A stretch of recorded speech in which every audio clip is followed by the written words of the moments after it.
The day that changed Marcus Webb's life forever started like every other terrible one. Cold, wet and broke. He was walking home from his third job rejection that week. His shoes had a hole in the left sole. He could feel the wet sidewalk through his sock. Every step was a small reminder that things weren't getting better. Marcus was 27. He lived in a one-room apartment in the older part of the city, the kind of neighborhood where the streetlights flicker and nobody asks questions. He worked odd jobs loading boxes, cleaning offices, sometimes helping at a food truck on weekends. Nothing stuck. Nothing lasted. That evening, the wind was sharp, the kind that gets into your jacket no matter how tight you pull it. He had his head down, hands in his pockets, just trying to get home before the rain came back. That's when he saw it. A wallet, just sitting there on the sidewalk near the bus stop. Black, thick, like someone had stuffed a small book inside it. He almost walked past it. Almost he looked around. The street was mostly empty. A woman in a red coat was walking the other direction. A cab splashed through a puddle nearby. Nobody seemed to be looking for anything. He picked it up. It was heavy in his hand. Real leather, the kind you don't find on a sale rack. He opened it slowly. The cash alone made his breath stop. He counted it twice, then a third time. $3,200 in neat, clean bills. Who carries this much cash? Then he saw the cards. Black credit cards. The kind that have no limit. And behind those a business card, gold lettering, simple. Raymond Holt, CEO, Holt Industries. Marcus knew that name. Everyone in the city knew that name. Raymond Holt was worth somewhere around $4 billion.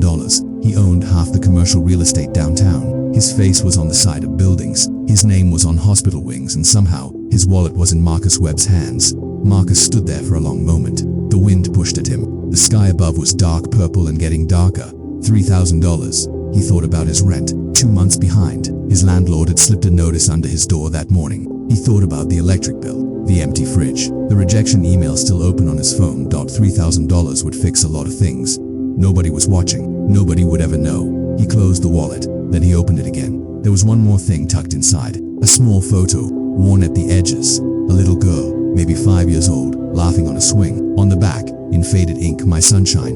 Always. Marcus stared at that photo for a long time. Something moved in his chest, something quiet, something that had nothing to do with money. He put the wallet in his jacket pocket and started walking, but not toward home, toward the address on the business card. If this story is already making you feel something, you're not alone. Thousands of people have watched this one and said they couldn't stop. Hit subscribe before we go further. You don't want to miss how this ends. The Holt Industries building was 40 minutes away on foot. Marcus didn't have bus fare. He walked the whole way. Rain started halfway through. Light at first, then steady. By the time the glass tower appeared through the wet night air, his jacket was soaked. His hair was flat against his forehead. He looked like someone who had no business walking into a place like that. He pushed through the revolving door anyway. The lobby was enormous. Marble floors, high ceilings, a security desk with 2 guards who looked up the second he walked in. One of them stood. "Can I help you?" His tone said the opposite. Marcus reached into his pocket, pulled out the wallet, held it up. "I found this," he said. "It belongs to Mr. Holt." The guard stared at him, then at the wallet, then back at him. "Where did you find that?" "Bus stop on Caldwell Street." The other guard was already picking up the phone. Marcus stood there, soaking wet, in the middle of that glittering lobby, holding a billionaire's wallet like it was something fragile. He had no idea what was about to happen next. Asterisk, asterisk. The guard on the phone spoke quietly, too quietly for Marcus to hear. The other one kept his eyes on Marcus the whole time, not angry, just watching, the way security guards watch people they haven't figured out yet. Marcus didn't move. He just stood there, dripping on the marble floor, wallet still in his hand. The lobby was warm, almost too warm after the cold and rain outside. He could feel his wet clothes sticking to his skin. He probably looked terrible. He knew he did. A cleaning woman mopped the floor near the elevators. She glanced at him once, then went back to her work like he wasn't there. 5 minutes passed, then the elevator at the far end of the lobby opened. A woman walked out, tall, sharp suit, dark hair pulled back tight. She had a tablet in one hand, and she was already talking before she reached the desk. "You found the wallet?" She looked at Marcus directly. "Yes, where exactly?" "Caldwell and 5th, near the bench by the bus stop." She studied him for a second. "Not rude, just careful. Mr. Holt has been looking for it for 2 hours. He thought he'd left it in the car." She reached out her hand. Marcus gave it to her. She opened it, checked inside. Something in her posture relaxed, just slightly. She closed it and looked at him again. "Your name?" "Marcus Webb." She typed something on her tablet. "Do you have ID, Mr. Webb?" He pulled out his wallet, his own thin and cracked, and handed her his license. She photographed it with her phone, handed it back. "Someone will be in touch," she said. Then she turned and walked back toward the elevator. That was it. No thank you. No envelope. No moment. Just a nod from the guard at the desk and the quiet sound of the elevator closing. Marcus stood there for another second. Then he turned and walked back out into the rain. He wasn't angry. He didn't know what he'd expected. Maybe nothing. Maybe just to feel like he'd done the right thing and have. Someone noticed. The walk home felt longer. He got in around 10 o'clock, peeled off his wet jacket, sat on the edge of his bed and stared at the wall. The radiator made its usual clanking sound. The neighbor above him was watching something loud on TV. He thought about the photo, the little girl on the swing. He thought about the $3,000. Then he stopped thinking about it and lay down. He was asleep in minutes. Exhaustion does that. His phone rang at 7 the next morning. Unknown number. He almost didn't answer. He got spam calls constantly, but something made him pick up. Is this Marcus Webb? The voice was calm, male, older. Yo, who's this? My name is Raymond Holt. Marcus sat up so fast the blanket fell off the bed. I wanted to call you personally, the voice continued. My assistant told me what you did last night, walking 40 minutes in the rain to return a wallet. A pause. That's not a small thing. Marcus didn't know what to say. His mouth opened. Nothing came out. I'd like to meet you, Holt said. Today, if possible. There's a cafe near you, Gallows on Mercer Street. Do you know it? Yeah, I know it. 10 o'clock. My treat to call ended. Marcus held the phone against his chest and stared at the ceiling. The radiator clanked. Outside, a pigeon landed on his windowsill and looked in like it had somewhere to be. Marcus showered, put on the cleanest shirt he owned, ironed it twice. He walked to Gallows 20 minutes early, and when Raymond Holt walked through that door, no bodyguards, no assistant, just a tall man in a simple coat. Marcus almost didn't recognize him at first. He looked tired, not the way powerful people look tired in photos. Really tired. The kind that settles behind the eyes and doesn't go away with sleep. He sat down across from Marcus and shook his hand firmly. You look nervous, Holt said, almost smiling. A little, Marcus admitted. Holt nodded, ordered 2 coffees without looking at the menu. Then he put both hands on the table and looked at Marcus straight. Tell me about yourself, he said, not what you do, who you are. Nobody had asked Marcus that in a long time. He wasn't ready for how much that question would matter. Marcus talked. He didn't plan to say much, but something about the way Raymond Holt listened made the words come easier than expected. He told him about growing up in foster care, moving homes 6 times before he was 16, how he'd taught himself to read properly using library books because no one sat down to help him with it, how he'd gotten a partial scholarship to community college but had to drop out after 1 semester when the money ran out and there was no one to call. He told him about the jobs, the loading docks, the cleaning, the food truck on weekends, the 3 rejections this week alone. Holt didn't react with pity. He just listened, nodded sometimes, asked a question when Marcus stopped. What do you actually want to do? Holt asked. If money wasn't the problem, what would you choose? Marcus looked at his coffee cup. I'd want to build things, he said quietly. I used to fix everything in every foster home I stayed in. Pipes, wiring, broken furniture. I was good at it. I wanted to study engineering. He paused. Didn't work out. Holt leaned back in his chair slightly. Why didn't you keep the money? He asked, just like that. Direct. Marcus didn't hesitate. There was a photo in the wallet, a little girl. Something changed in Holt's face. Fast, like a shadow crossing. My daughter, he said quietly. Emma, she passed away 4 years ago. She was 7. The cafe noise kept going around them, cups clinking, someone laughing across the room. But at that small table, everything went still. I'm sorry, Marcus said. He meant it. Holt nodded slowly, looked down at the table. That photo is the only thing I carry with me everywhere. Every meeting, every trip, every day. He cleared his throat. When I realized the wallet was gone, the money didn't matter. It was that photo. Neither of them spoke for a moment. Then Holt looked up.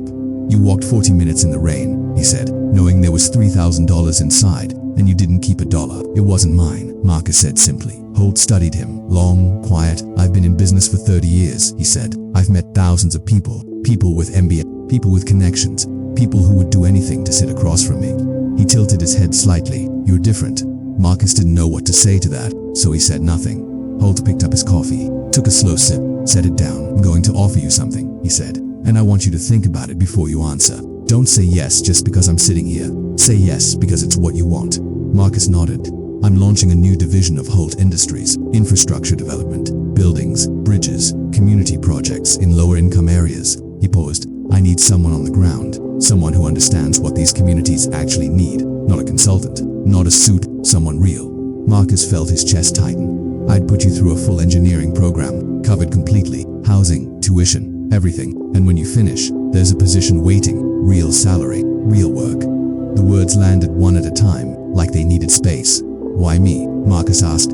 His voice came out quieter than he meant.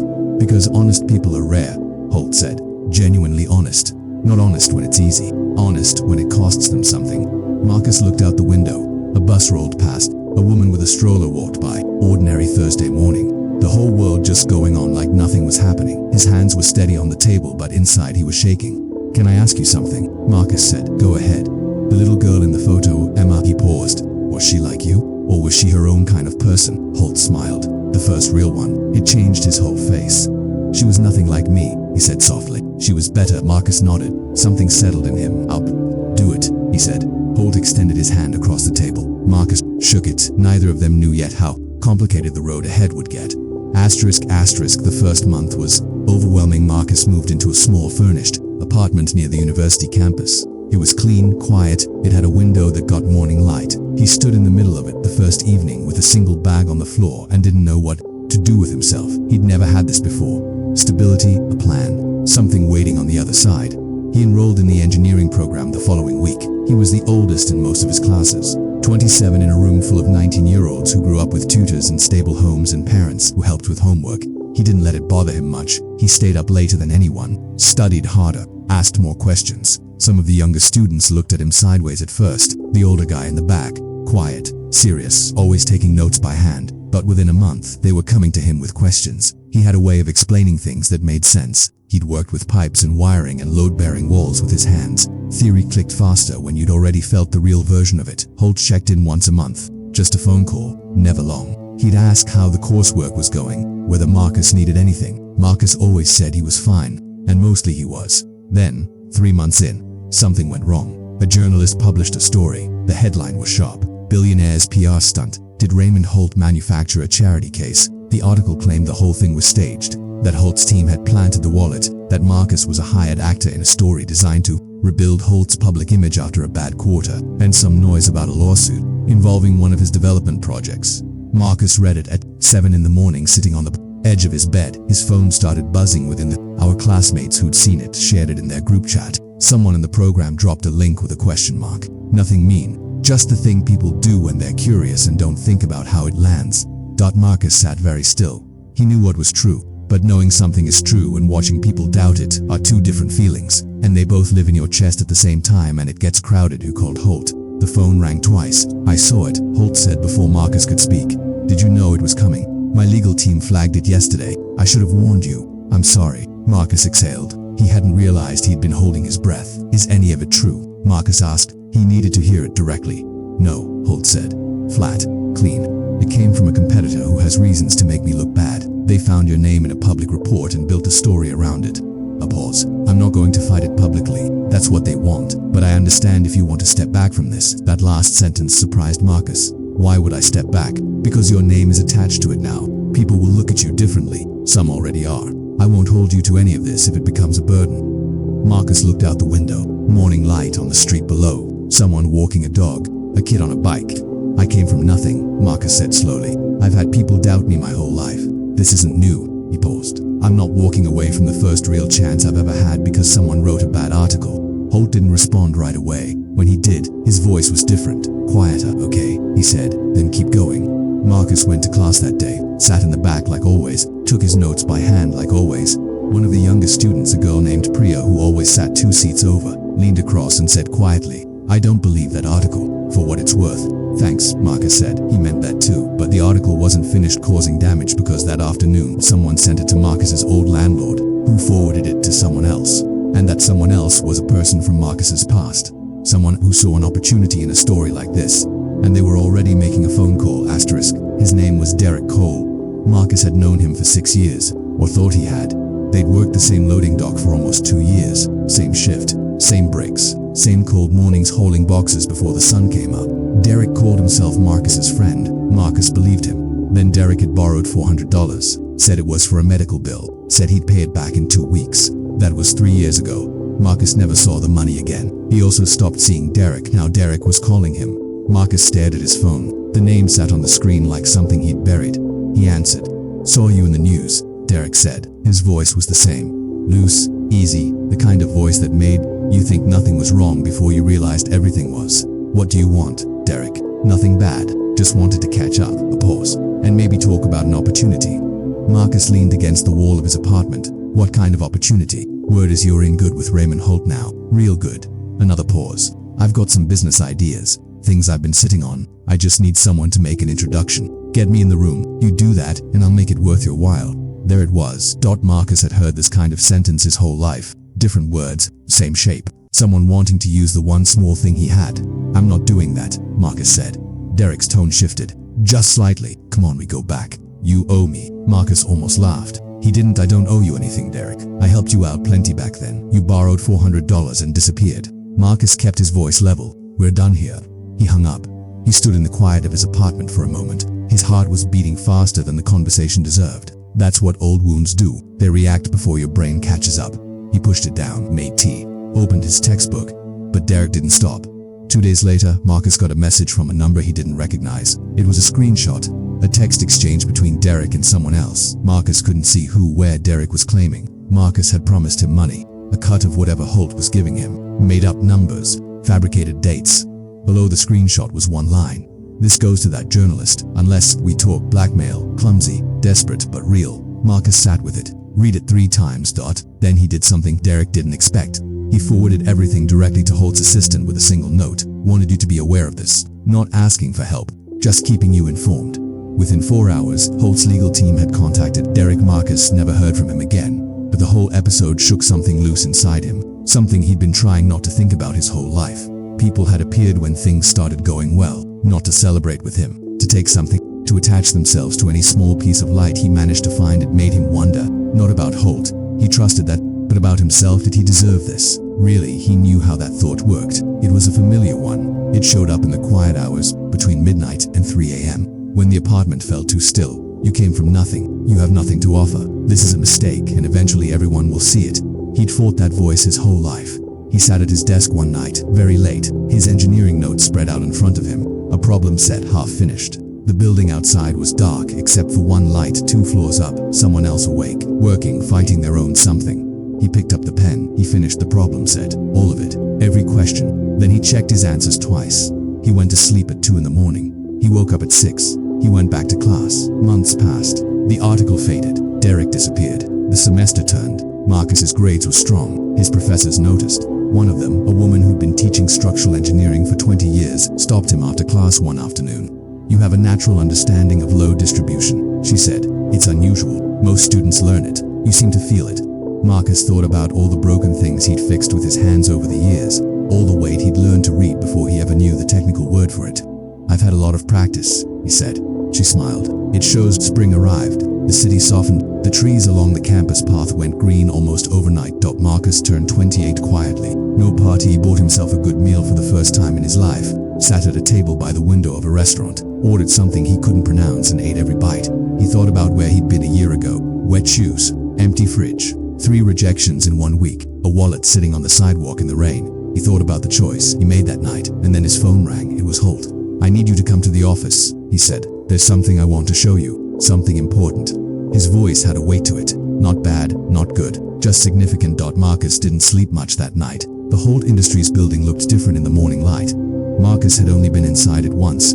That first night, soaking wet, holding a wallet that wasn't his, not knowing what would happen next. Now he walked through the revolving door with dried clothes and a folder of coursework under his arm. The same marble floors, the same high ceiling, but this time the guard at the desk nodded at him like he belonged there.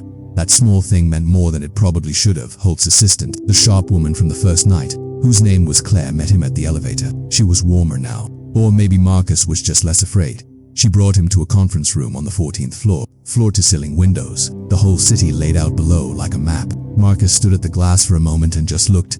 Then Holt walked in. He looked better than the last time Marcus had seen him in person. Still tired, but lighter somehow. Less like a man carrying something alone. Sit down, Holt said. They sat. Holt opened a folder on the table, pushed it toward Marcus. It was a project plan.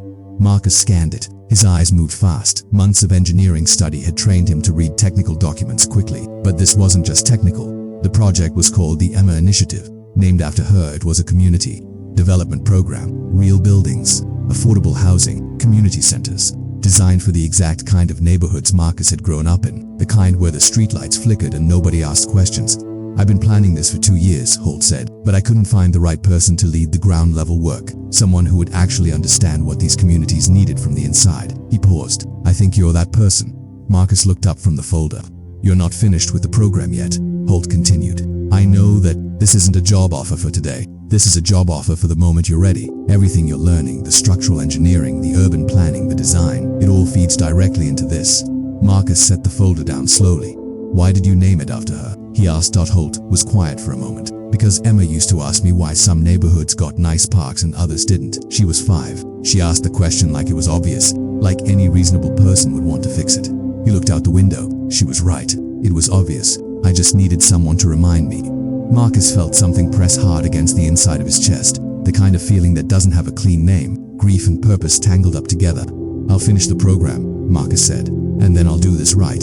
Holt nodded. I know. They sat together at that table for another hour, going through the plans. Marcus asked questions. Good ones, Holt answered them. At some point, Claire brought in coffee and neither of them noticed. When she set it down, it was the kind of conversation Marcus had never had before, being treated as someone whose mind mattered, whose ideas had weight, whose past, instead of holding him back, turned out to be exactly the thing that qualified him 14 months later. Marcus Webb stood in a hard hat at a construction site. He was 29 years old. His engineering degree was 3 weeks old. The ink on the frame still smelled fresh. Around him, a crew of workers broke ground on the first Emma Initiative building, a mixed-use complex. Affordable housing on the upper floors, a community workshop space on the ground level, a small library in the east wing. The neighborhood it was being built in looked exactly like the ones Marcus had grown up in. Old streetlights, narrow sidewalks, people who had learned not to expect too much.